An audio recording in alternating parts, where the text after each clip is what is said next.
Arpon, Alexandre Texier taking on his former team tonight in the St. Louis Blues and scoring shootout winners in the National Hockey League. Pretty highlight reel ones as well yesterday against the Toronto Maple Leafs. Life comes at you fast in the NHL. He's gone from sitting in the stands for the Blues and now in the top six with the Canadiens. Just how has he got to this point, and how has this marriage worked so far between the player and the team? Well, yes, starting lineup, power play 2, top 6, could not even crack this lineup.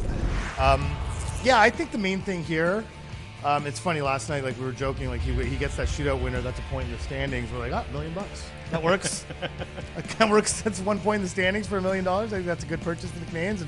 But really the key was when Alex Texier got here, and Marty St. Louis said it right off the bat, it's not the first time he said it.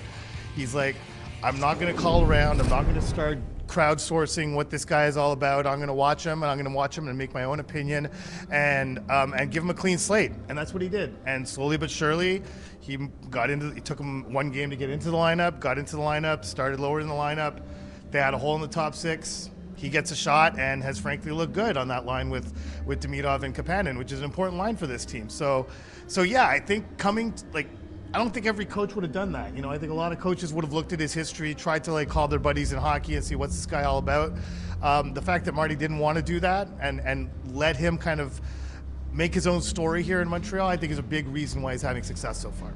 He's not the only Blue taking on his former team, Zachary Bolduc, obviously in the high-profile Logan Mailloux trade in the summer. I think both teams waiting for kind of the ultimate goal to be fulfilled for both of those players, but now finding himself on the 4th line after playing on the 1st, it's a roller coaster at times in the National Hockey League. Zach Bolduc is riding it right now. Just what have you made of what's happened to him recently? Yeah, it's nothing bad, honestly, and he's actually having a pretty good game tonight, but obviously Logan Mailloux loses Kapanen in the first period, takes a penalty. Bolduc follows him up in the penalty box, and the Blues score on that power play. So yeah, but Bolduc did get on the score sheet the more conventional way with an assist. And I think what's happening here is Bolduc's trying to find a way to fit on a line on this team. And unfortunately for him, the line that would probably be his best fit would be that line with Jake Evans and Josh Anderson, because he needs to play a straight line north-south game.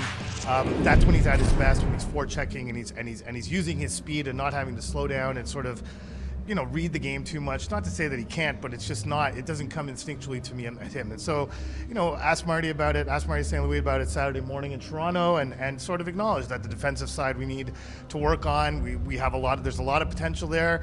Great offensive gifts. He's going to be a good offensive player. We're just not quite there yet. And honestly, so far, both teams probably a little dissatisfied with the trade, but both young players with bright futures ahead of them. I think both teams are quite happy with what they got, even though they haven't been happy with what they have just yet. And both Texier and Bolduc have a chance to potentially overturn this 3-2 deficit for the Canadiens in the 3rd period. Arpon, thank you.